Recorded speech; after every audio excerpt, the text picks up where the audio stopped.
यही सावन के पावन महीना में एक आदमी के पति देव उनकर बलमुआ जी हाँ नया नया ड्राइवर भइल बारे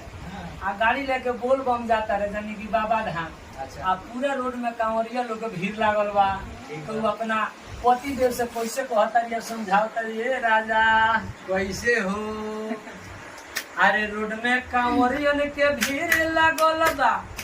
कोने चलावो तेज पिया ड्राइवर हो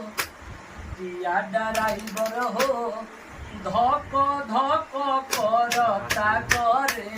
पिया ड्राइवर हो धक धक करता करे रोड में कांवरियन के भीड़ लागल बा कोने चलावो तेज पिया ड्राइवर हो पिया ड्राइवर हो धक धक करता करे पिया ड्राइवर हो धक धक करता करे कहतारी का कहता ये भैया सभे झुमत बाटे मगन होके भोला में